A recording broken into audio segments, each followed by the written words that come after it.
Buenas tardes. Seguimos con nuestro ciclo de lectura abierta de la Biblia. Siempre repito que es un ciclo que pedimos a personas no expertas que nos den su impresión de la lectura de algún libro y que sobre todo nos transmitan el impacto para ver si eso provoca en nosotros también el deseo de leerlo.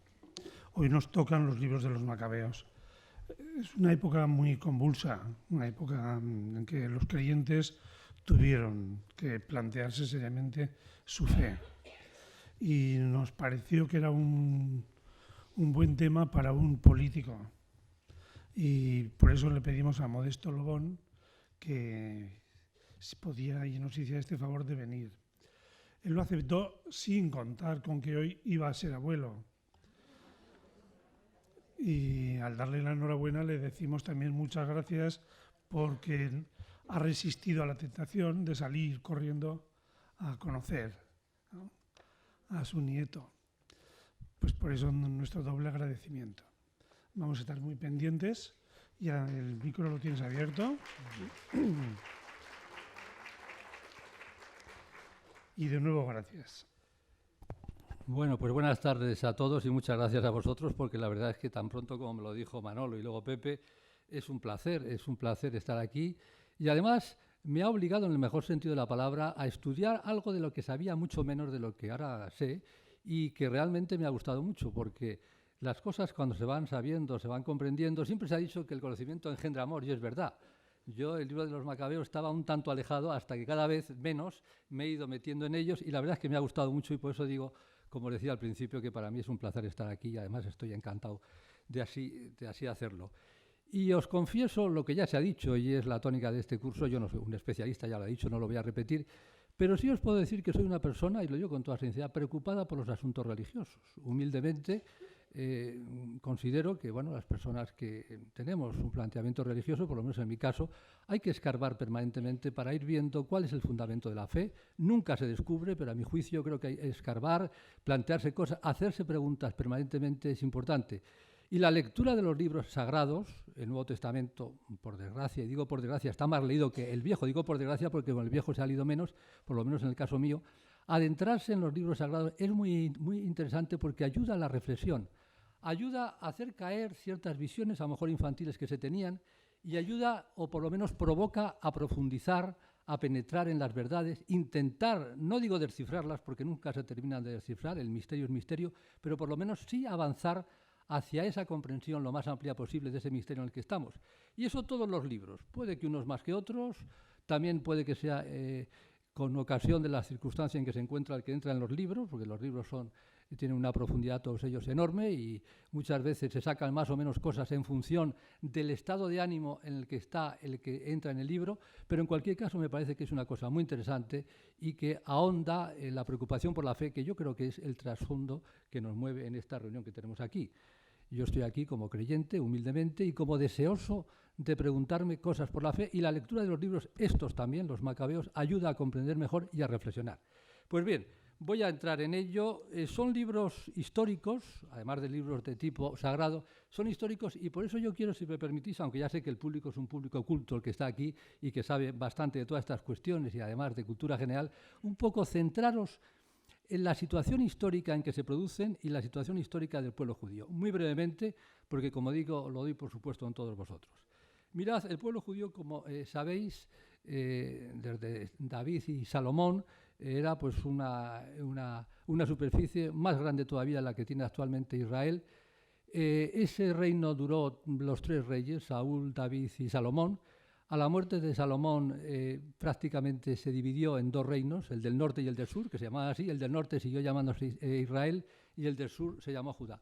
El del norte permaneció independiente, pues creo que un par de siglos aproximadamente. Y el del sur, con una política inteligente, se fue asumiendo a todos los distintos imperios, el asirio fundamentalmente, y fue tirando hasta que a base de revoluciones Nabucodonosor II, en el año 500 y pico, en el siglo VI, entró, destruyó Jerusalén y se fue a lo que todo el mundo conoce, el exilio.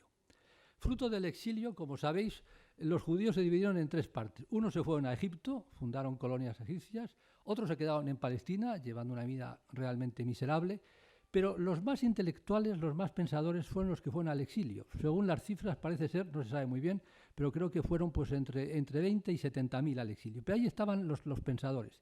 Y la época del exilio fue la realmente fecunda para el pueblo judío. Reflexionaron por qué habían tenido que caer en el exilio, con distintas interpretaciones, y a partir de ese momento se fue fraguando la espiritualidad judía y la, por así decir, personalidad judía.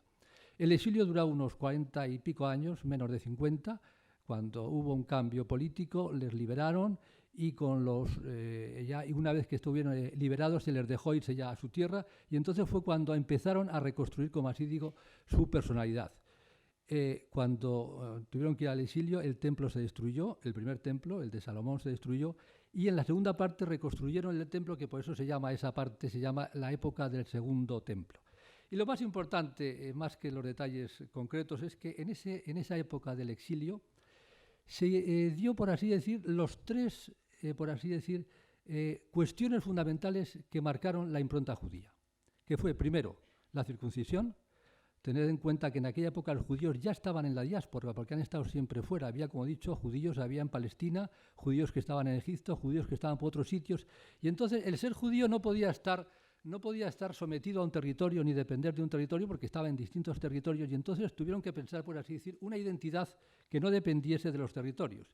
De ahí que fue fundamentalmente la fe judía, la fe hebraica, que fue la circuncisión, el sábado y el no comer alimentos impuros, por así decirlo. Y aquello era fundamentalmente la raza judía, hasta el punto de que a través de unos importantes profetas en aquella época se dio otro concepto al matrimonio. En la época anterior, la época de David y Salomón, los judíos se casaban con quien querían y tenían hijos con distintas mujeres, pero se llegó al convencimiento, no entro en el valor de ese convencimiento, pero se llegó al convencimiento de que al casarse con mujeres paganas, idolátricas, los hijos eran también idólatras y la religión judía podía perderse. Y entonces algunos profetas importantes prohibieron que los judíos se casaran con gente que no fuera judía, con paganos. Y eso hizo que todavía más el núcleo de la raza fuera lo fundamental. La raza con la religión es lo que el pueblo judío ha llevado permanentemente. Bueno, pues os digo eso porque cuando el imperio persa cayó porque entró Alejandro Magno en el año 300 y pico, bueno, pues entró con todo el bagaje helenista y se encontró con ese pueblo que eran esas sus características fundamentales. A la muerte de Alejandro, como sabéis, Alejandro duró muy poco, duró 12 o 13 años, murió joven, pero había conquistado ya un imperio inmenso. Y a su muerte, con unos hijos pequeñísimos que no podían mandar, prácticamente se repartieron los territorios, se los repartieron sus generales. Y de los distintos reinos que salieron, 5 o 6, los más importantes fueron 3. Fueron el reino egipcio de los Ptolomeos, el reino seleucida de Siria, que llegaba hasta la India prácticamente, de Seleuco, y el de Macedonia. Para la historia que tenemos, los más importantes son los dos primeros, y fundamentalmente Seleucida. El de Egipto también, pero el Seleucida fue el más importante.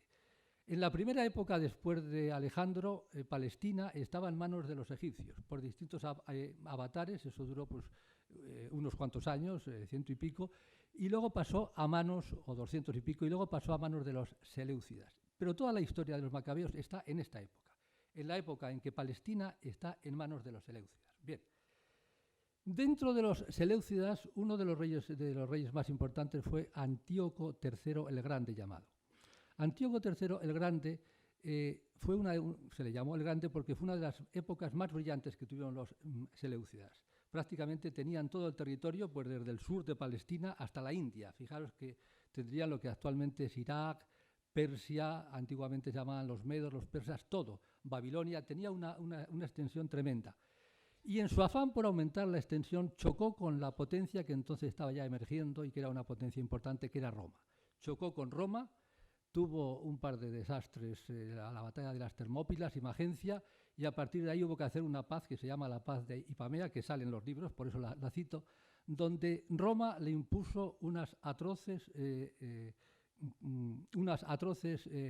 yugos, por así decir. En primer lugar, sus hijos quedaron como rehenes, y luego le impuso unas tremendas indemnizaciones, hasta el punto de que tuvo que pasarse prácticamente lo que quedó de reinado haciendo campaña para intentar conseguir dinero para pagar a Roma. aparte del desastre económico que las guerras producían, ahí vino también el desastre de las indemnizaciones. Algo parecido, si me permitís, aunque no tiene nada que ver, históricamente lo que le pasó a Alemania después de la Primera Guerra Mundial, que las indemnizaciones casi provocaron la Segunda, pero en fin, no quiero mezclar asuntos, pero os lo digo solamente para que veáis hasta qué punto las indemnizaciones marcaron todo el periodo que quedó a Antíoco III el Grande con sus hijos de rehenes.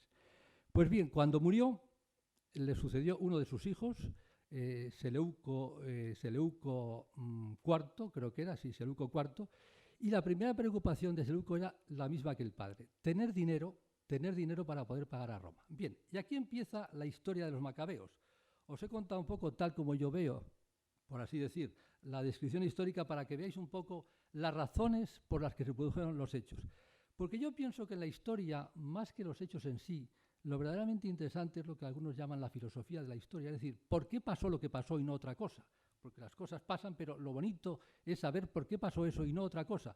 Y por eso me he extendido un poco en contaros qué fue el contexto en el que se encontró para que comprendamos un poco todos mejor por qué pasó lo que os voy a contar a continuación.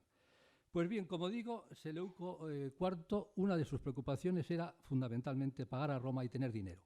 Y en esa situación, en Palestina, uno de los oficiales o sacerdotes del templo que quería ir contra el sumo sacerdote, Onías III era el sumo sacerdote, que era una persona recta, ortodoxa, pero había un tal Simón que tenía sus pendencias con Onías y entonces fue a uno de los, a lo que entonces era ministro de Hacienda del rey, a decirle que en el templo de Jerusalén había unos tesoros inmensos que sobraba para el mantenimiento del templo y que estaban a disposición del rey, que por qué no se hacía cargo de ellos.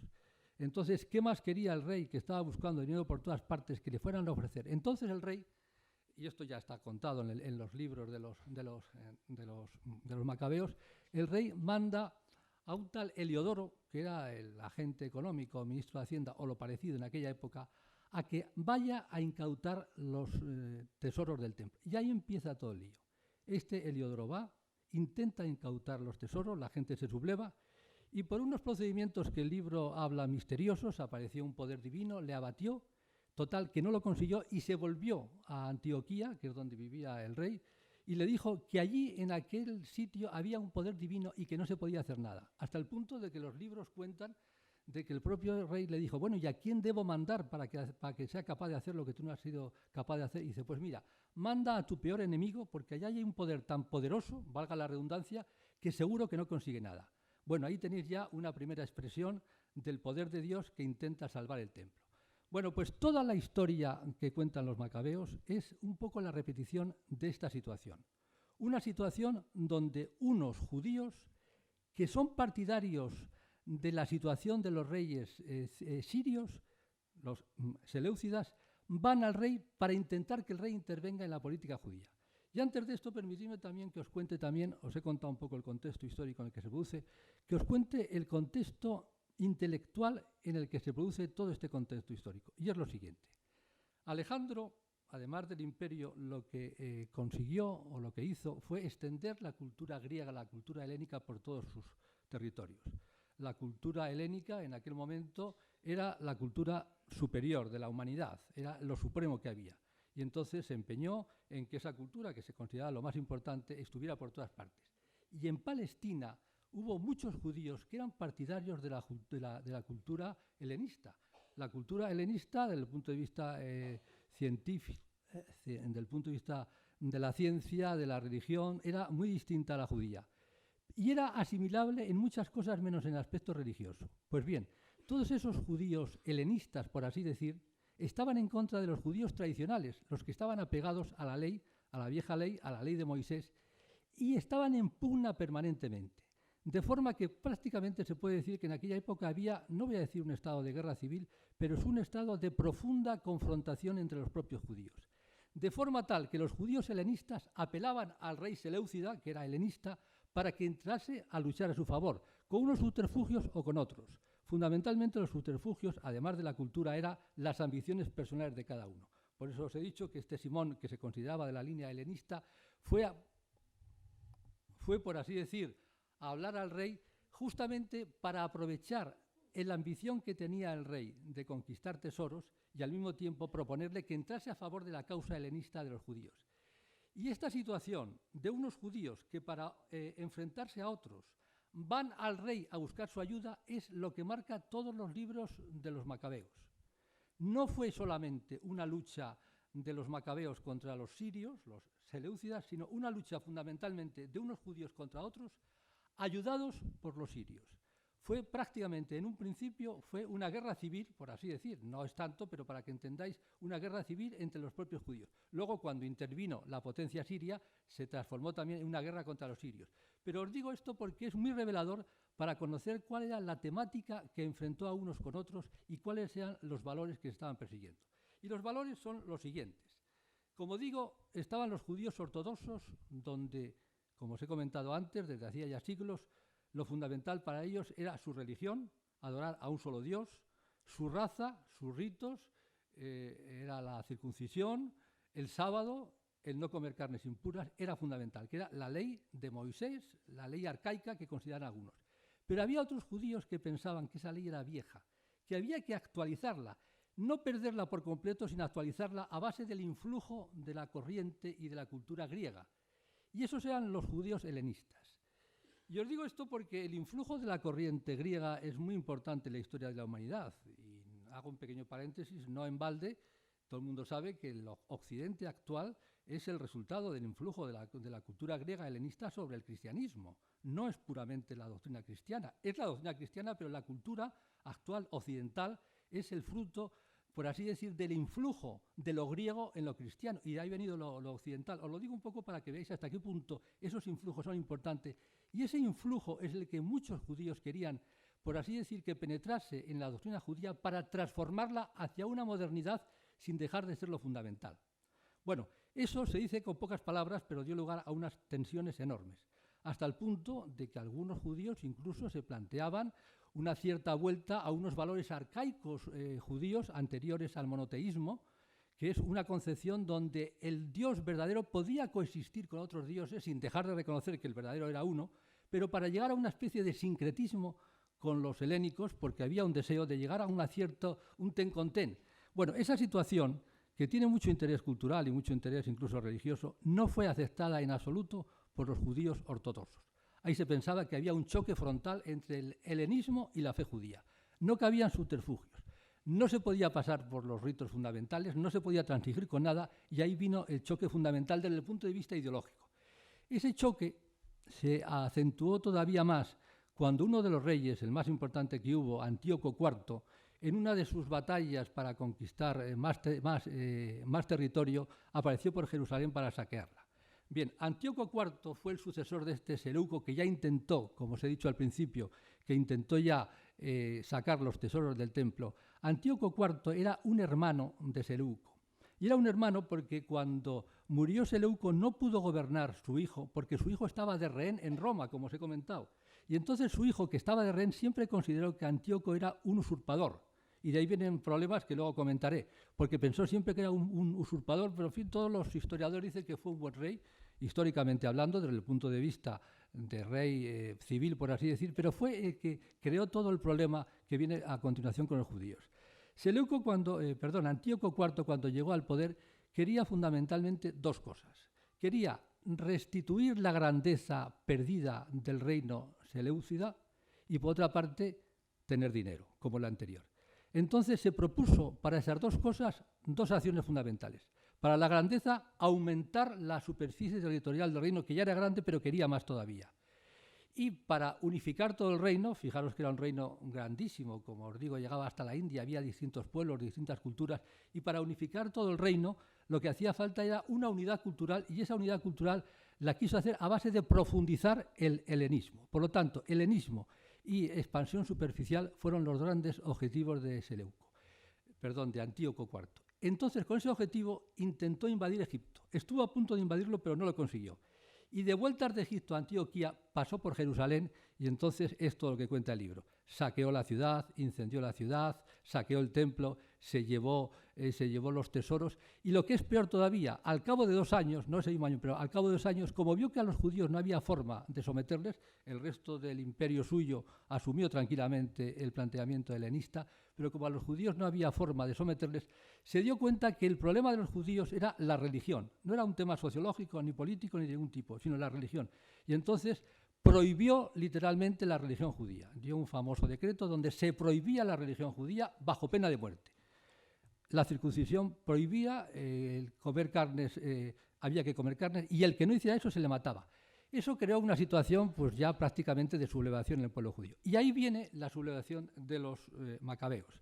Ante esa situación, después, para que se cumpliese el decreto, puso inspectores de todo tipo, que son los que hacían cumplir el decreto. Bueno, pues ante esa situación, muchos judíos asumieron tranquilamente el poder de Antíoco IV, como digo, y además encantados. Porque además los judíos que estaban encantados, algunos de ellos con muchas ambiciones personales, consiguieron que el rey le nombrara sumo sacerdote a él en detrimento del que era el verdadero sumo sacerdote, con lo cual estaban encantados. Hay un tal Jasón que sale por ahí, que si leéis el libro lo veréis, que se llamaba Josué, pero para darse pote griego se llamó Jasón, que suena más griego que Josué. Bueno, pues Jasón pactó, por así decir, con el rey Antíoco y le ofreció las 2 cosas que quería oír el rey. Aumentar en Jerusalén el concepto helenista y al mismo tiempo los tesoros del templo, las 2 cosas que buscaba el rey. Unificar el reino suyo a base de la cultura helenista y de paso tener dinero. Bueno, pues con todo eso él consiguió ser sumo sacerdote y prácticamente la autoridad de Jerusalén. Esa autoridad colaboró eficazmente con el rey.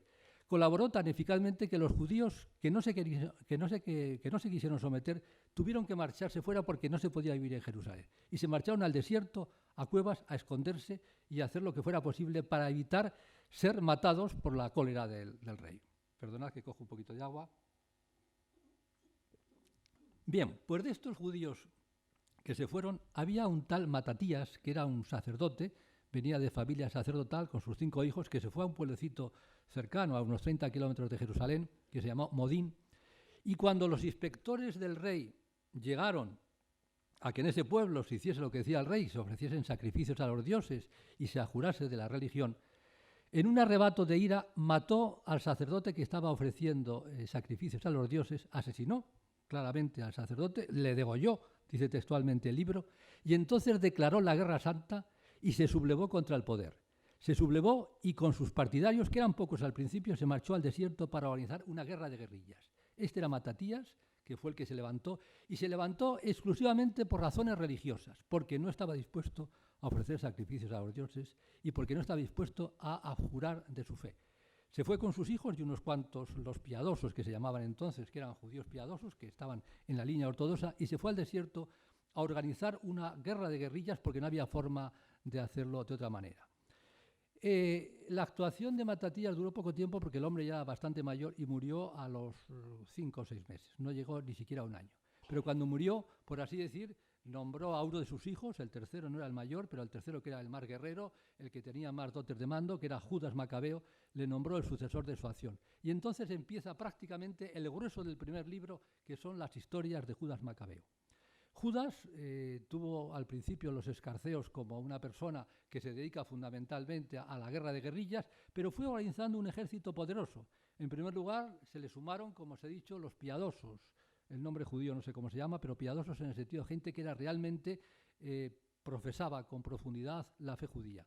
Los piadosos, el libro que dice que eran unos 6.000. Las cifras del libro no son muy creíbles porque las cifras se ponían un poco a voleo, pero lo que sí es cierto es que eran bastantes.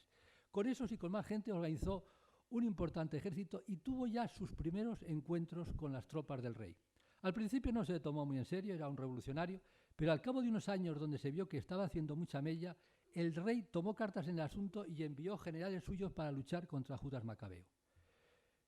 El libro cuenta, porque además es histórico, son libros históricos, el libro cuenta que Judas fue triunfando una y otra vez sistemáticamente, hasta el punto de que su nombre adquirió un rango mayor y el rey empezó a preocuparse muy en serio, porque realmente lo que estaba haciendo Judas ya se pasaba de lo que era una simple guerrilla y era toda una revolución de una zona que no conseguía someter. Los libros cuentan distintos generales cuyos nombres no voy a decir porque es un poquito aburrido, por así decir, saber quiénes fueron unos y otros, pero el caso y la realidad profunda del libro es que todos fueron derrotados por Judas. Y aquí voy a pararme un instante porque aquí empieza, por así decir, la parte religiosa del libro. El libro cuenta que todas las batallas de Judas las ganaba porque detrás de él estaba la fuerza del cielo, la fuerza de Dios. Hasta el punto de que el libro habla de batallas donde había un desnivel tremendo, 40.000 personas contra 5.000 y ganaba Judas. Y el libro dice porque Judas estaba con Dios, Dios estaba con Judas. Y el libro cuenta con mucho detalle y con mucha gracia y con mucha elegancia también las oraciones que tenían lugar antes de los combates, cómo se invocaba el nombre de Dios y cómo estaba Dios con él.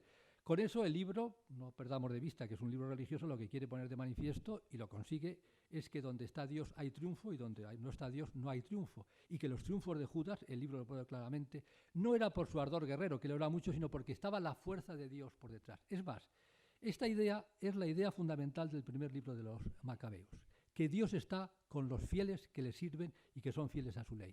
Esa es la idea central del libro, que trasciende, por así decir, todo el libro del principio al final. El segundo libro tiene otras que luego comentaré, pero este primer libro, su idea central es que Dios está con los fieles, con los que le creen, con aquellos que se dejan matar o que luchan por defender su fe. Y aquí también entra en lugar lo de los mártires, que se dejan matar, por así decir, porque no quieren hacer apostasía. Porque toda la lucha que había entre los judíos era o helenismo o judaísmo, o apostasía o no apostasía. La no apostasía era la de los judíos ortodoxos y Dios estaba con los judíos ortodoxos. Bueno, pues esa es la historia de Judas, que, como digo, ocupa prácticamente todo ese primer libro. Lo curioso que es que, claro, es un libro histórico, o sea que a pesar de que el autor enfatiza el poder de Dios, ciertamente Judas ganó históricamente y eso está comprobado en la historia. Y es curioso que a pesar de eso llega un momento en que en una de las batallas fracasa y le matan. Y es más, el autor del libro dice que en esa batalla Judas, en lugar de hacer lo que hacía siempre, hacer oración, se dedicó a hacer arengas militares a los soldados. Y el libro pone de manifiesto que no valen las fuerzas humanas solas, si no está la fuerza de Dios. Y que en aquel momento Judas no invocó a Dios lo suficiente y, por así decir, perdió. Es una interpretación del autor, pero lo que sí es cierto es que Judas murió. Pero una vez muerto Judas, le sustituyó su hermano Jonatán, que era otro de los hijos de Matatías. La historia que cuenta de Jonatán también son distintas batallas, que no voy a contar porque no tienen mayor importancia, son cosas bélicas. Lo que cuenta de Jonatán es que tuvo, por encima de Judas, unas tremendas habilidades diplomáticas, hasta el punto de que por aquella época en que había muerto ya el rey Antíoco IV, en el reino seleuca, hubo una cantidad de luchas intestinas porque estaba aquel hijo del primitivo que os he comentado que estaba de rehén, que se escapó de Roma y quitó a uno. En fin, hubo una serie de luchas tremendas que no quiero relatar porque son un poco aburridas como luchas, sino solamente deciros que había incluso épocas en que hubo varios reyes, uno luchando contra otro. Pero lo fundamental, y es a lo que quería llegar, Jonatán tuvo la habilidad de estar con unos a favor de unos en contra de otros y luego de otros en contra de unos, de forma que sacó tajada de todos, hasta el punto de que consiguió que le reconocieran el sumo sacerdote y que prácticamente concedieran al pueblo de Israel, al pueblo de Judá, el de Israel era el otro, al pueblo de Judá, que le concedieran libertad religiosa. Y prácticamente llegó casi, al cabo de 6 o 7 años, a conseguir libertad religiosa y al mismo tiempo casi libertad política. Libertad política no del todo, es una cierta autonomía. Esa fue la historia de Jonatán. Curiosamente también sus batallas, como en la de Judas, ganaba por el poder de Dios, pero también curiosamente perdió. Le asesinaron en una batalla en que por lo visto le pasó como a Judas. No tuvo la profundidad religiosa que tuvo y también murió como murió Judas. Y muerto Jonatán, pues le sucedió su hermano Simón, que era el tercero de ellos, y su hermano Simón encontró ya una situación dentro del pueblo de Judea bastante buena. Una situación donde ya había libertad religiosa, podían ya hacer lo que quisieran, y al mismo tiempo estaban avanzando, por así decir, en la autonomía política.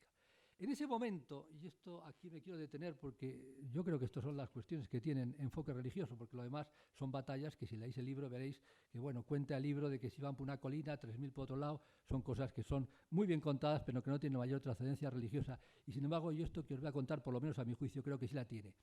Pues bien, en esa época donde ya los judíos habían conseguido la libertad religiosa, aquellos piadosos que siguieron a Matatías en un principio dijeron que ellos ya no querían más, que se conformaban con eso, que los demás le tenían sin cuidado. Pero sin embargo, los macabeos querían más. Y este es un aspecto fundamental, porque claramente se pone de manifiesto que lo que empezó siendo una sublevación para defender valores religiosos, terminó siendo una sublevación para defender también valores políticos. Y a partir de aquí hay una mezcla íntima entre lo religioso y lo político que de alguna manera desdibuja lo religioso en beneficio de lo político. Y esa es una trayectoria que se ve en todos los macabeos y luego, además, en los sucesores de los macabeos. Cuando murió Simón, que también, por cierto, murió asesinado en una trampa, le sucedió un tal Juan Hircano, que comenzó la familia que se llama Asmonea. También se llamaba Asmoneos a los macabeos por un Asmón, que era un antecesor de Matatías, pero bueno, y eso ya eran prácticamente políticos. Y os hago este pequeño paréntesis para que veáis que unos 7 años u 8 después de la muerte de Simón, que ya no está en el libro, por fin Judá consiguió ser reino independiente, como no lo había sido nunca. Y fue independiente pues unos 40 o 50 años hasta que llegó Roma y ya se convirtió en lo que ya conocéis, en la época de Jesús, una provincia. Pero en aquella época, 7 años después de la muerte de Simón, consiguió ser reino independiente. Pero a lo que voy es que el afán de los hijos de Matatías estaba íntimamente mezclado, lo religioso y lo político, no solamente lo religioso. Y esto es importante porque algunos, los piadosos, se retiraron porque no estaban por el tema político, pensaban que esa era otra batalla y ellos estaban solamente por lo religioso. Y os lo digo porque esta es una de las críticas que se hacen en general a la historia de los macabeos, donde está muy bien la defensa de la fe, como es lógico, por supuesto, y ciertamente se pone de manifiesto que la fe lucharon por ella, pero la mezcla íntima de la fe hace desvirtuar en gran parte la fe y se entra en un terreno muy peligroso que, por cierto, en la historia de la humanidad y el cristianismo ha estado también en algunas épocas muy metido, el poder político y el poder religioso, no solamente en los macabeos. Historias ha habido en el cristianismo también, en las que no es momento de hablar ahora, donde esa íntima unión ha desvirtuado la fe y afortunadamente no son el caso actual, pero las ha habido. Y en aquel momento ya lo había en el pueblo judío. La fe estaba íntimamente, por así decir, entroncada con un planteamiento totalmente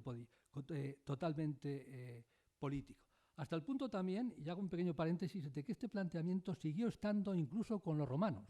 En la época de Jesús, cuentan los evangelios que habían los judíos, los cristianos helenistas y los cristianos judaizantes. Incluso había pues 2 iglesias, una de ellas comandada por Santiago, el hermano del Señor, y que esa iglesia judaizante fue la que cada vez fue teniendo un cariz más político hasta que llegó Roma en el año 70 y la destruyó y quedó solamente la otra. Pero en fin, no quiero entrar, que era la de San Pablo y Esteban. Pero en fin, no quiero entrar en eso, sino solamente subrayar que esa íntima conexión de lo religioso y lo judío, y lo político trasciende y, por así decir, exuda todos los libros de los macabeos. No les quita su valor religioso, pero también lo hace poner un poquito en reflexión de hasta qué punto la fe no puede mezclarse con lo político si realmente es fe. Las cosas en la vida son muy complicadas, pero hay que saber deslindar, y en aquel momento no estaba deslindada, y en momentos posteriores todavía estuvo menos deslindada. Pues bien, el libro primero de los macabeos es el que, como digo, narra estas cuestiones fundamentalmente.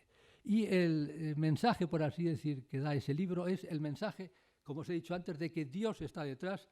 La fe hay que defenderlo. Lo más grande que hay en el mundo es morir por la defensa de la fe. El martirio, ahí sale con toda claridad, Dios lo quiere y le gusta. No le gusta la muerte, pero es consciente de que los que mueren por él pues tienen un premio especial. Y en este sentido, otra de las cuestiones religiosas del libro también es la aceptación por parte de Dios del sacrificio. Y este es un asunto un tanto complejo. Mirad, como os he comentado, los judíos especularon cuando el destierro de Babilonia, especulaban que por qué habían llegado a esa situación. Y llegaron a la conclusión de que había sido por los pecados de sus padres, porque habían ido abandonando la pureza de la fe y que Dios les había castigado. Y luego, después, en el exilio y posteriormente, cuando estuvieron sometidos a un pueblo y luego a otro pueblo y no eran nunca independientes, se preguntaban que por qué Dios no les hacía independientes. Y pensaban que era un castigo de Dios. Y es más, en la filosofía, por así decir, de los macabeos estaba redimir ese castigo a base de hacerle pueblo independiente, para poner de manifiesto que los que creen en Dios terminan por ser independientes. Y aquí tenemos un concepto de cómo estaba en aquel momento vista la justicia de Dios. Pensaban algunos judíos que esa justicia solamente se podía, por así decir, aplacar a Dios haciendo un pueblo libre y justo. Y sin embargo, hay otra evolución del pensamiento de ya en la época de los macabeos, donde el sacrificio de los mártires, aquellos que dan su vida por Dios, dan su vida por la fe, aplaca la ira de Dios y entonces se siente Dios aplacado con el sacrificio de los mártires. Es decir, el martirologio vale para algo y vale, según aquellos, el concepto que tenían de Dios, vale para aplacar a Dios. Este es otro de los puntos fundamentales que en el primer libro se exuda desde el punto de vista religioso, que tiene su valor porque se reconoce claramente el valor del martirio y el carácter que tiene el martirio como mecanismo de aplacar a Dios. Era el Dios de los judíos, no nos olvidemos, no es el Dios cristiano todavía, sino el Dios de los judíos, pero en aquel momento se pensaba eso. Bueno, pues este es el primer libro.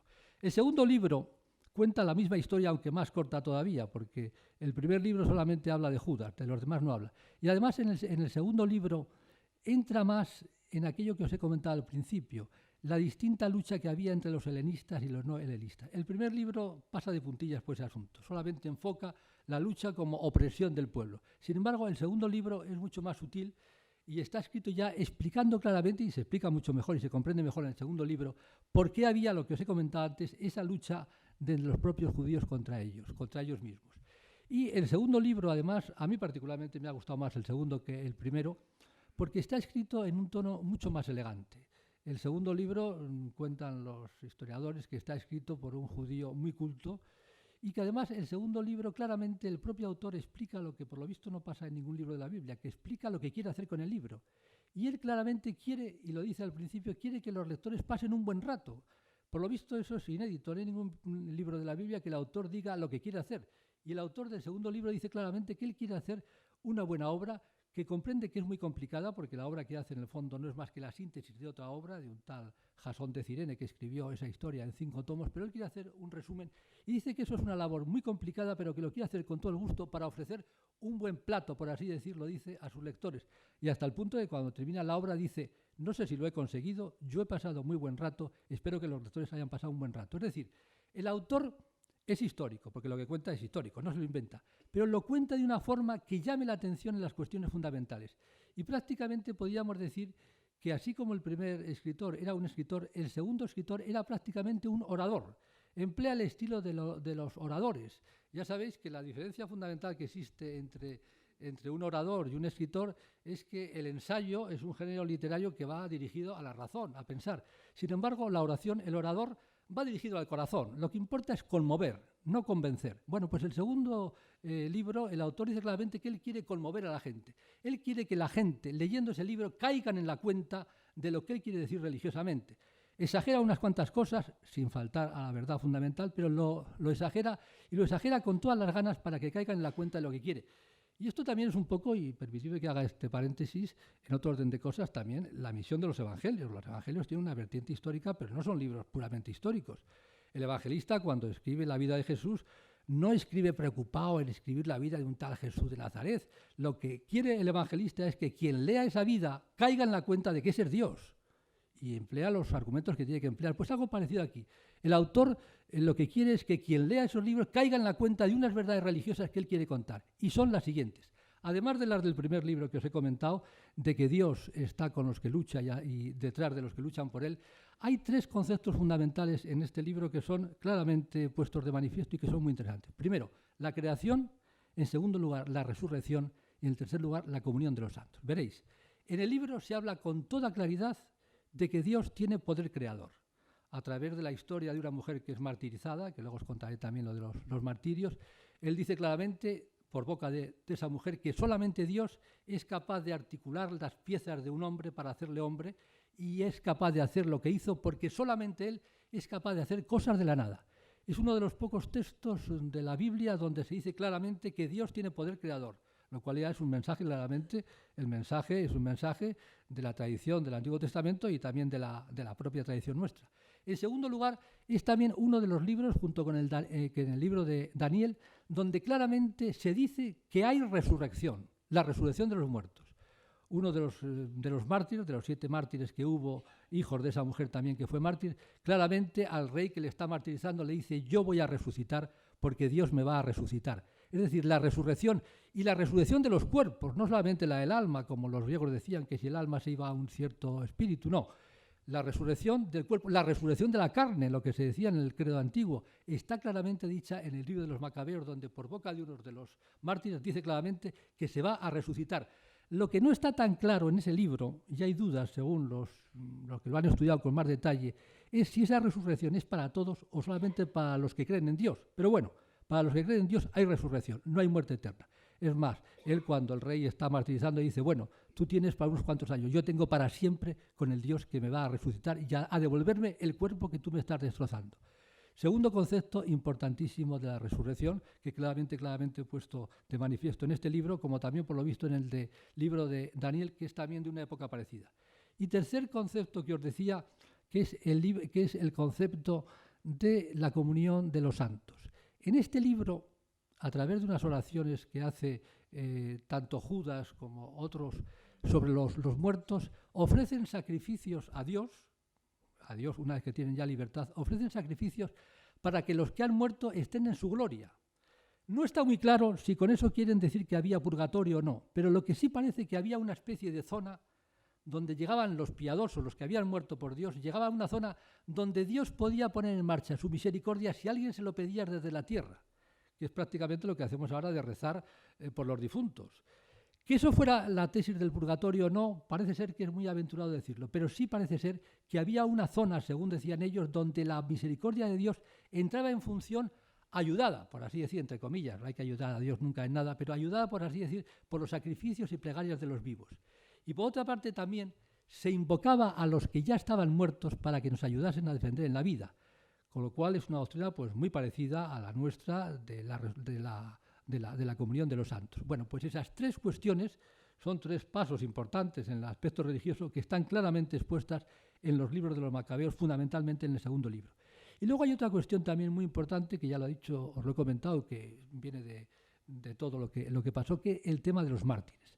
En el segundo libro hay todo un capítulo dedicado al martirio de una mujer con sus 7 hijos, los 7 hermanos mártires, con todo lujo de detalles. El autor, como digo, como un gran orador, se recrea en detalles de cómo les mataron, asados en una parrilla, en fin, con todo lujo de detalles, algunos un poco fuertes, porque la verdad es que los libros del Antiguo Testamento son fuertes. Pero vamos, a lo que va es que cada hijo, cuando va a morir, da un discurso, por así decir, al rey, donde va diciendo todo esto que os estoy comentando a vosotros, y la importancia de los mártires como forma de defender la religión. Bueno, esto es un poco lo que yo he sacado, no sé cuánto tiempo llevo, no sé si llevo... Os comento unas cuantas... 3 cuartos, estoy 5 minutos más, si os parece, y lo dejo. Y os comento un par de cuestiones más que a mí me han hecho pensar, que os la pongo un poco por si os hacen pensar a vosotros, que al fin y al cabo la lectura de estos libros de los que no somos expertos, yo como decía al principio, luego pues para que me ayude a pensar y a ver un poco mejor lo que creo y lo que debo creer y lo que no debo creer, y ahondar, por así decir, en lo que son las verdades fundamentales. Pues bien, estos libros, hay que decirlo con toda claridad, no han sido considerados sagrados durante 1400 años, esa es la realidad. No se consideraban sagrados, se consideraban libros. Bueno, los judíos no los han considerado nunca, ni los siguen considerando ahora. En estos momentos estos libros no se consideran sagrados ni por los judíos ni por los protestantes. Y por los católicos solamente se empezaron a considerar sagrados en el año 1441 en el Concilio de Florencia. Luego, posteriormente, creo que lo ratificó el Concilio de Trento en 1500 y pico y los volvió a ratificar el Concilio Vaticano I en 1870, me parece que fue. Por lo tanto, solamente desde el 1400 son considerados libros inspirados. Antes no. Pero antes los santos padres tenían, por así decir, mucha pasión por estos libros y el tema de los mártires sí les gustaba, hasta el punto de que algunos de ellos dieron discursos importantes sobre los mártires, basándose y por así decir, y contando el martiriológico que se relata en el segundo libro. Por lo tanto, la devoción por los mártires ya venía, por lo visto, al principio de la época de los santos padres, siglos III o IV de nuestra era católica, pero sin que tuviera, por así decir, el marchambo y el sello autorizado de que eran libros sagrados. El libro de los mártires. Y luego su impronta, por así decir, en la liturgia, la verdad es que es escasa. Me parece que el libro primero, creo que solamente he leído que se emplea en el breviario de los sacerdotes en el mes de octubre, lo cual es poca cosa. Y en la misa de difuntos un poquito, y en la misa por la paz, pero no se emplean prácticamente en nada más. Os lo digo porque en la realidad son libros que tienen el valor que tienen, que es bastante, yo os lo he comentado, pero son libros muy poco empleados por la liturgia latina, hasta el punto de que creo que solamente en la misa de difuntos el segundo libro y un poco en la misa de la paz, pero nada más. Los demás no están, así como vais a ir lecturas de libros de Ezequiel, de Daniel, en las misas de cada día, de esto solamente en estas cuestiones. Y por hacer un poco la síntesis fundamental de la reflexión que estos libros me han llevado, aparte de lo que os he dicho, y del ánimo con el que los he estudiado, y os lo cuento un poco por si eso os anima a vosotros. Yo creo que es muy interesante la lectura y la meditación del Antiguo Testamento, porque al fin y al cabo el Nuevo Testamento y Jesús viene de ahí. Fijaros que todo lo que os he comentado, la doctrina que sale de los libros de los Macabeos junto a los últimos libros, ya son los últimos libros, que es el clima en el que se encontró Jesús. Es decir, Jesús, las ideas de las que participó eran de estas ideas, todas las que había antes. Es decir, el judío Jesús, que Jesús era un judío, vivió de estas ideas y él hizo su aporte personal. Pero si os paráis a pensar, y aquí quizá entro una cosa que no es de los Macabeos, pero parece que dando el clima en el que estoy en esta casa, pues es oportuno hablarlo. Prácticamente la mayor parte de las ideas del Nuevo Testamento están en el Viejo Testamento, más algunas que son auténticamente nuevas. Es más, incluso la predicación de Jesús está en gran parte habida en el Viejo Testamento, más un aporte particular de Jesús, que a mi juicio, humildemente, creo que el aporte fundamental que dio Jesús fue el concepto de Dios de los ejércitos, justiciero, al Dios del amor. Fue el gran cambio que se dio de un Dios, siempre se ha oído hablar, el Dios de los ejércitos, un Dios que si leéis los libros de la Biblia es un Dios que manda matar, que se alegra de que mueran los enemigos, que se alegra de que se castiguen a los enemigos. Bueno, pues llega Jesús y dice que no, que a los enemigos hay que amarles. Esa fue una de las grandes revoluciones de Jesús, más el concepto de Dios como amor. Pero la mayor parte de las cuestiones del Nuevo Testamento están en el Antiguo, hasta el punto de que lo estaba comentando con un amigo ahora antes de venir, de que la famosa doctrina de San Pablo, de que nos salvamos por la fe, que es una doctrina que San Pablo la puso en sus cartas, yo siempre he pensado que era originaria de San Pablo y resulta que ya la dijo un tal profeta Habacuc 500 años antes que San Pablo, porque San Pablo era una persona instruida, era una persona que conocía muy bien los antiguos... una persona, era de los apóstoles el más culto, había estudiado, era una persona que hablaba griego y otras lenguas y era, por así decir, el más intelectual de todo, y gran parte de todo lo que dijo estaba fundamentado en cosas que él había leído en el Antiguo Testamento, y en concreto la doctrina de la salvación por la fe, que es una doctrina de San Pablo, venía del profeta Habacuc, creo que era que del año 500 o 600 antes de Jesús. Y os digo todo esto pues para animaros humildemente a que la lectura de los libros sagrados desde una postura de creyente no solamente va en contra de la fe, sino que al contrario, por así decir, la quita de cuestiones pasajeras, transitorias y la hace penetrar en lo fundamental. Y a mí me parece que esa es una labor de todo cristiano. Ir quitando hojarasca infantiles que tenemos para entrar en la profundidad de la fe, que es ciertamente muy complicada y que nunca se llega al conocimiento de Dios. A Dios no se le puede conocer nunca, pero sí nos podemos ir acercando. Y como decía la teología negativa, que no hay forma de conocer a Dios, la única forma es acercarse a base de conocer a los ídolos y destruirlos. Y eso también lo dice San Ignacio de Loyola en sus ejercicios cuando dice, mira, cuando tengas un cierto concepto de Dios, y esto es una cuestión sumamente profunda y muy seria, analízalo hasta que te des cuenta de que es una creación conceptual, de que no es Dios. Y entonces destrúyelo porque es un ídolo y busca más. Con lo cual, el hombre de fe se convierte en el hombre que está buscando permanentemente a Dios. Esto me lo dijo también a mí un amigo mío. Os cuento esta pequeña anécdota y con ella termino, porque ya no tiene que ver nada con los macabeos, sino que es de tipo religioso y es importante. Me lo hizo pensar un amigo mío haciendo el Camino de Santiago. Yo he hecho el Camino de Santiago hace 5 años, la verdad es que una experiencia estupenda. Y me dijo una cosa que me hizo pensar mucho. Dice, mira, la fe es como el camino, el de Santiago o cualquier camino. Dice, tú estás en el camino con polvo, con sudor, cansado, y llegas a un refugio, te duchas, descansas, tienes techo, tienes cobijo, tienes seguridad, cosa que el camino no tienes. Dice, pero yo hice el camino en los refugios, en los albergues públicos. En los albergues públicos estás solamente una noche, al día siguiente te echan. Dice, estás una noche, descansa, pero al día siguiente te echan. ¡Hala! Otra vez al camino, a sudar, a tener polvo, hasta que encuentras otro albergue y lo mismo. Estás un rato y te vas. Lo fundamental es el camino. Pues él decía, con la fe pasa algo igual. Tú tienes un cierto concepto de Dios, el que tenemos de niño, que te da seguridad, te da confianza, te da una forma de ser, de estar, fundamentalmente seguridad, pero es para un rato. Cuando eres mayor, como decía San Pablo, terminas con las cosas de niño. Tienes que dejar ese concepto e irte al camino a buscar otro concepto de Dios mejor.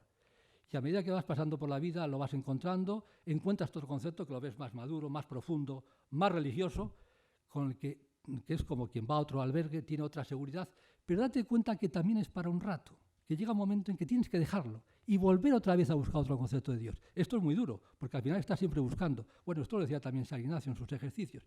Con lo cual yo creo que las personas verdaderamente de fe no son las que dicen yo he encontrado y lo digo con todos los respetos a cualquier otro planteamiento, estoy haciendo una confesión personal que la hago desde el punto de vista de la humildad personal, sino aquellos que están permanentemente buscando, acercándose más a Dios, porque siempre se puede uno acercar, sin llegar, pero acercarse permanentemente a Él. Y yo creo, y con esto termino, que la lectura de la Biblia nos ayuda a ese caminar, a ese salir al camino, a despojarnos de nuestros conocimientos que nos tranquilizan y a ir a buscar la intranquilidad y la búsqueda, y en esa búsqueda estar seguros que ahí sí que está Dios. Muchas gracias.